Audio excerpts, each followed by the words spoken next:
Hello, you're watching India Today Global with me, Ishita Mitra, and the big story we're tracking today is about the BRICS summit being held in Russia's Kazan.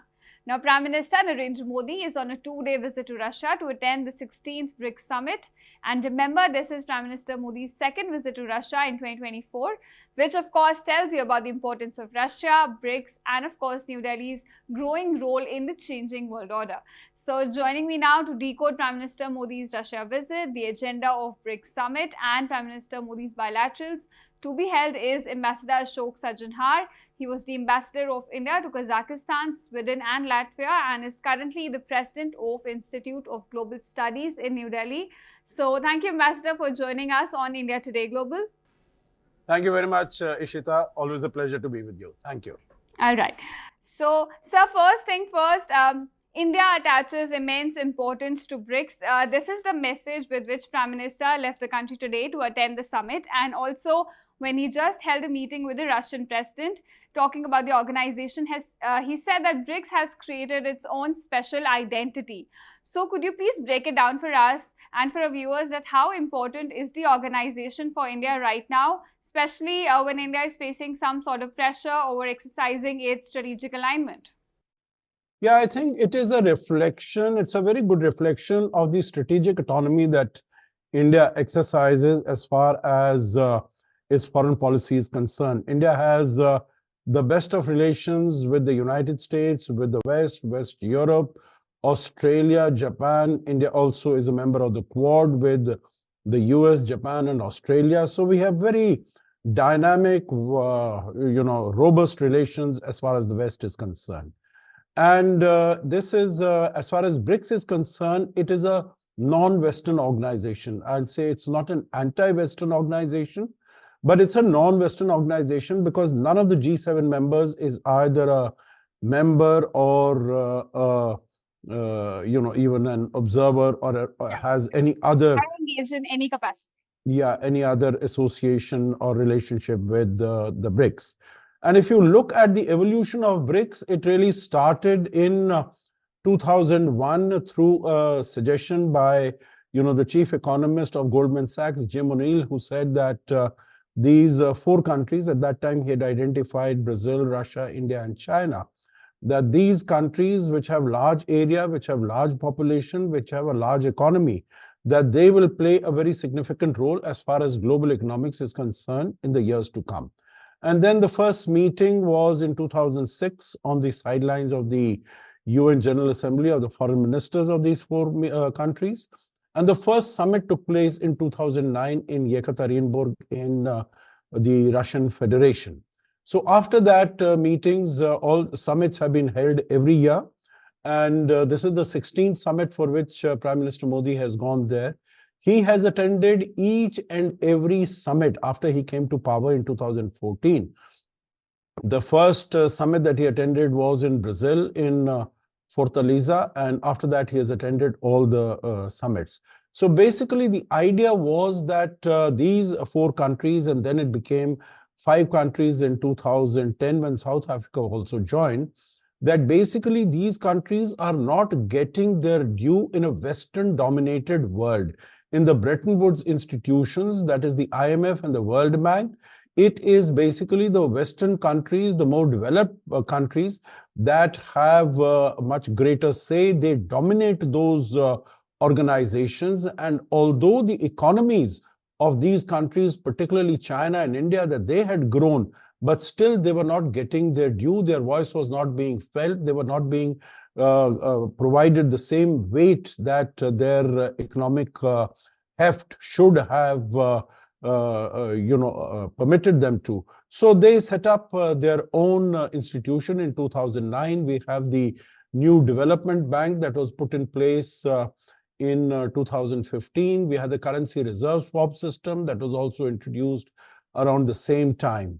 And now with the changes in the world that have been taking place, particularly as far as the Russia-Ukraine conflict, so you have the East that is pitted against the West, Russia and you could say China also pitted against the West, that is the US and Europe and Japan. And then you also had the COVID-19 pandemic, as a result of which the world has experienced many shocks and jolts. So the developing countries are thinking that they need some more options. They need to exercise their independence of view, because independence of position, because you find that the importance, the dominance, the clout and the profile of countries like the United States, relative clout has been coming down. And that is why you see that there is a rush for becoming members of BRICS. Last year at the Johannesburg summit, the association decided to add 6 more members. That is UAE, Iran, Ethiopia, Egypt, Saudi Arabia, and Argentina. Argentina, there were elections in that country in November 2023. There was a new president that came. He said that he would not like to join BRICS because it smacked of being anti-Western. So that left 5 members. And Saudi Arabia, also possibly for the same reasons, has not really decided whether it would like to join or not. So there are now 5 original members and 4 new members that have been added. And what President Putin has said, that there are about 33 countries which have applied formally to become new members. And I understand that about 28 of them are going to be present at the Kazan summit that takes place tomorrow and day after. And that will be at the level of presidents or prime ministers. And many of them are keen to become associated in some way or the other with the BRICS. There is also the issue of de-dollarization, because after the sanctions on Russia, particularly after the Russia-Ukraine conflict, it has put Russia and a number of other countries in a corner, because they cannot trade for the commodities that they import from Russia in dollars. The SWIFT transfer system is no longer available to Russia and all the other trading partners. So they have been looking at whether a new currency can be brought in, or there can be more trade in domestic currencies, in local currencies, or for that matter, of course, having another exchange system which would replace SWIFT and which the BRICS countries could use amongst themselves. So I think a very important summit for a number of reasons. And Prime Minister Modi, before he left, he also identified many of these issues which will come up for discussion. And also, of course, when he's there, he will take forward the special and privileged strategic partnership with Russia. So, Ambassador, you talked about the origin, the evolution, and the expansion of BRICS, and you also talked about the things that are on agenda for this summit: the expansion, de-dollarization, and of course, sustainable development. So, we see the overarching theme of this summit is multilateralism, something India has been pushing for. So, if you could just, go ahead and break it down, the agenda for this summit, and what India can expect, and how India will engage with the agenda. Yeah, basically, I think you're very right. We have been talking about multilateralism because we have seen that the multilateral institutions, they have not performed well as far as their own responsibilities and their own mandate is concerned. For instance, the UN Security Council, that is the mandate is basically to ensure peace and security in the world. And it has not been able to ensure that. We have seen that in the case of the Russia-Ukraine conflict, because there is one power there which has veto power. And any of the resolutions in the United Nations and the UNSC, they do not allow them to be adopted. And even as far as the UN General Assembly is concerned, although there have been a number of resolutions with 140 or more than that, which have criticized and condemned Russia for the attack, but no action can be taken because the UNGA resolutions are not binding. Similar is the case with the Israel-Hamas, Israel-Hezbollah, and Israel-Iran conflict that is playing out in West Asia.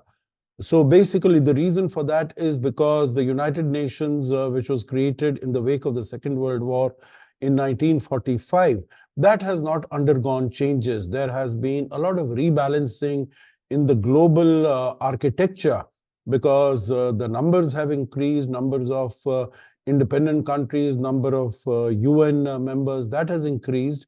But the UN Security Council has not changed. It was started with 5 permanent members with veto powers in 1945, and it continues to be 5 members with veto powers.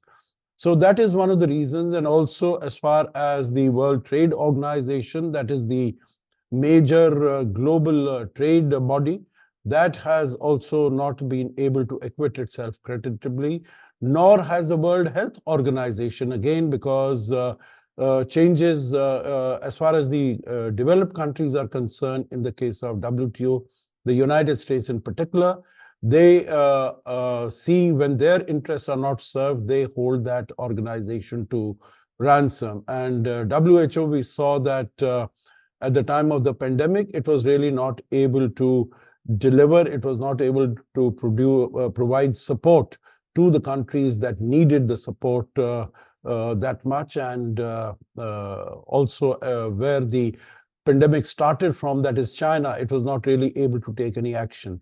So multilateralism is an important issue that India has been flagging, that international organizations need to undergo the change with time. And also we have been talking about multipolarity, that there should be, now there are, there are a large number of countries which are able to take decisions independently. They have their independent agency. India is one of them, but there are so many others.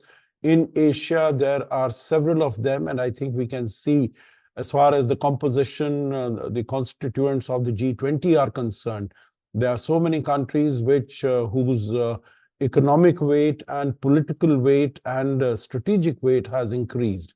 So we need, earlier it used to be a bipolar world before the Cold War. In the 1990s, it was a unipolar world. But now we are seeing a move increasingly towards multipolarity. And I think that is, those are also the discussions that are going to take place in Kazan. And on the economic agenda, of course, as far as getting reliable and resilient supply chains, as far as economic cooperation is concerned, climate change is concerned, the multilateral cooperation. So all these issues are going to be discussed. And of course, the two conflicts, they will definitely come in for discussion, and there will be some resolution, the Kazan declaration that gets adopted, that will definitely have some paragraphs on this. But of course, they will not carry much weight, because not all the parties to these conflicts are going to be present there. So they will put forward their own view, but I think the focus will be on the economic cooperation as to how it can be taken forward. Yes, exactly. You rightly mentioned that the world institutions need to represent the changing world order, and India can use the BRICS summit to push forward its vision of a multipolar world. So, Ambassador, you talked about the expansion. Recently, 4 members joined the group, and there's also talks of other members joining the group. So some see this as a great step, as it will make the bloc more inclusive and diverse, while some are saying that this will create confusion regarding the direction the bloc needs to take in the future. So how do you assess this? Yes, I think both of these arguments are right, because since so many countries want to become a part, want to join it, so obviously they see some value in becoming members of this grouping. But if it expands, if it becomes too unwieldy, then in terms of the decision that it takes, in terms of whether they are able to come together with coherent policies, coherent views, and convergent thinking, positions on some of the challenges that face the world, I think that will become suspect. So yes, it will be, the expansion could be at the expense of the efficiency and the manner in which the grouping evolves. But so the expansion will have to be done in stages. And I think that is why the whole idea in terms of expansion of the membership is that we are not going to expand the members per se. We are not going to expand in the category of members, but we will have these partner countries so that they have some rights and some obligations.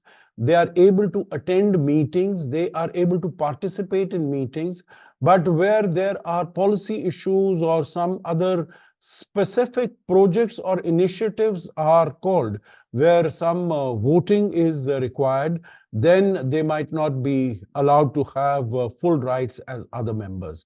So we'll really have to wait and see once the results are out, because this, I think, is still at the stage of discussion. This is what I think President Putin had proposed, that out of the 33 or 28 new applications received, or heads of state government who would be present, we'll identify, to begin with, maybe about 10 countries who could be inducted as partner countries. And then we'll see how the organization, the platform develops, and we'll take it forward accordingly.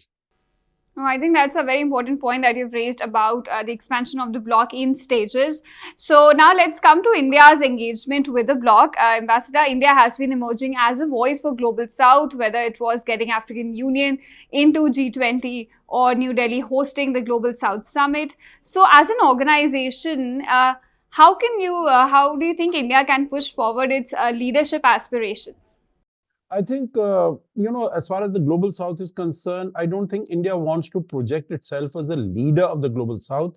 It wants to project itself as a voice of the Global South. So, what the Prime Minister and even the External Affairs Minister, they have been saying that India wants to be a Vishwabandhu. India wants to be a Vishwamitra. We have not, in more recent past, used the term Vishwaguru, that we want to lead the countries. So I think here also we want to bring on the table the concerns of the members of the Global South. Of course, there will be a large number of countries who are technically, so to say, members of the Global South. Ethiopia would be one, Egypt would be another, those who are members. But otherwise, India had organized 2 Voice of the Global South summits during its presidency of the G20. And after that, we have more recently also organized a Voice of the Global South Summit, in which about more than 120 countries had participated. So we were able to take on board most of the concerns, also the aspirations of the developing countries, and get them introduced as far as G20 New Delhi Leaders Declaration is concerned.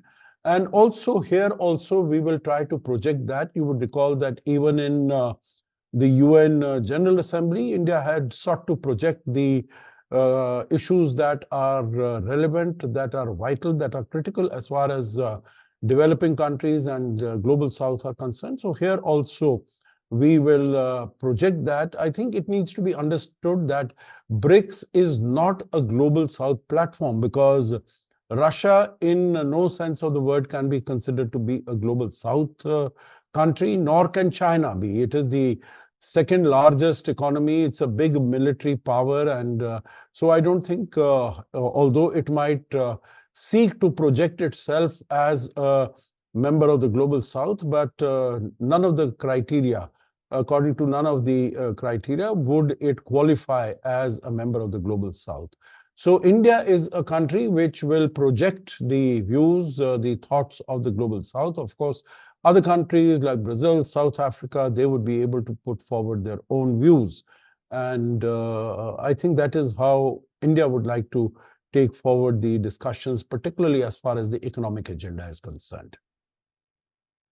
That you've talked about from Vishwaguru, Vishwabandhu is something that needs to be highlighted here. So coming to the bilaterals that runs today is, they've already seen a bilateral with the Russian president. And so how do you see India-Russia relationship? We already talked about this, that it was described as special and privileged strategic partnership. So at time when West is trying to pressure India, how do you see the ties between them? And how important is it for New Delhi to engage with Moscow? I think it's very important because, we have said that Russia has been a steadfast and a time-tested partner as far as India is concerned. We have not had any problems even in 1998 when there were sanctions that were imposed by the West on India for our nuclear tests.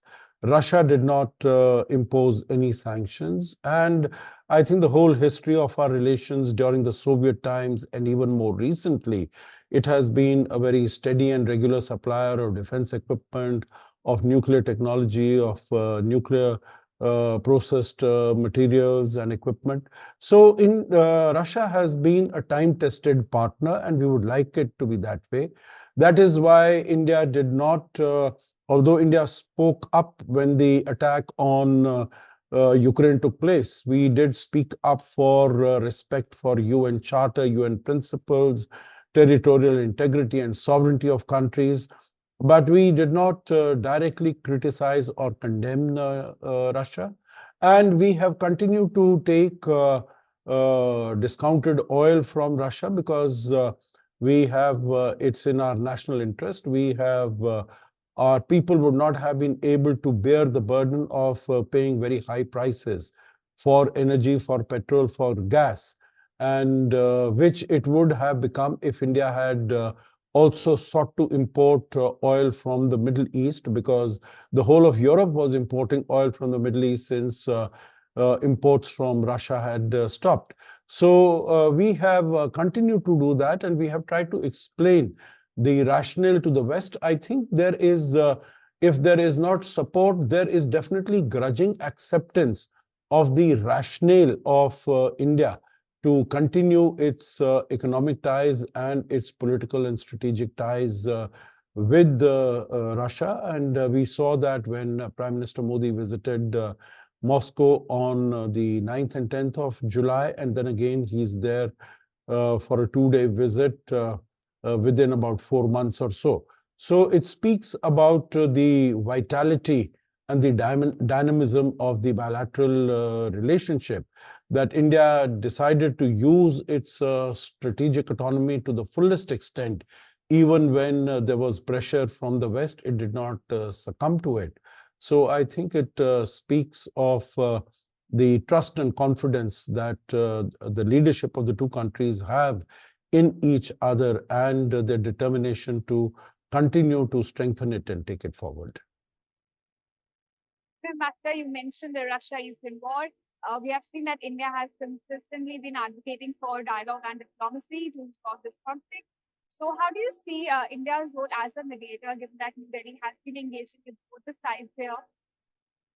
Well, India has stated that it is for neither of the two parties as such. It is equidistant from both Russia and Ukraine, but it is on the side of peace. It wants dialogue and diplomacy to settle any differences between the two sides. Prime Minister Modi has very categorically stated that no issues can be resolved, no differences can be resolved on the battlefield. They can be resolved only through discussions. So that is how we would like to take it forward. Prime Minister Modi and India, we have engaged in these conversations with both sides. Prime Minister has spoken to President Putin several times on telephone. This is the second time that they are meeting in person over 4 months. Prime Minister Modi has met President Zelensky also, I think twice or thrice over the last few months. One in Apulia in Italy on the sidelines of the G7. Then again when he visited Kiev, and then again when he went to New York for the on the sidelines of the Summit of the Future. So I think he has a good understanding, and he has been sharing this, whatever he has been able to garner, whatever he's been able to learn from both sides, he's sharing with the two sides. And I think that is the role that we want to play, that we be an honest, a good communicator for the two sides. Ultimately, the decision will rest on the two sides themselves, on the two principles, as to how do they wish to take this forward. But India can, since it has good relations with both of them, India is acting, in fact, as a bridge between the East and the West, and it is helping both sides to narrow their differences and come to some peaceful resolution of this conflict. All right, sir. So we are also expecting a bilateral meet with the Chinese president, and this especially comes after a border agreement was signed between the two countries to resolve the crisis that has been going on for almost 4 years now, and it is something that's going to lead to disengagement on the border. So how do you see India-China ties? Are we going to see more engagement between the two going forward? And also, what can we expect from the meet if it happens? Okay, so first, I would like to welcome this decision by both the sides that, patrolling will be resumed and status quo ante of April 2020 will be restored. Secondly, I think the level of trust deficit as far as China is concerned is so huge that we will really have to move forward very cautiously.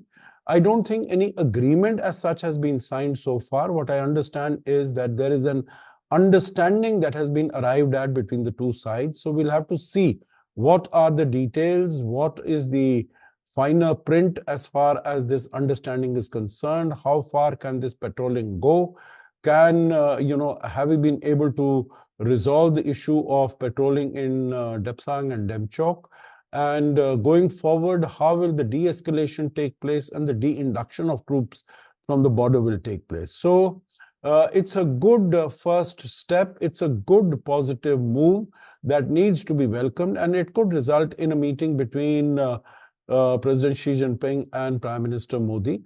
And that would be sort of, breaking the ice between the two, because they have not met since October of 2019. So 5 years exactly when Xi Jinping had come to India for the second informal summit between the two leaders, which took place in Mamallapuram.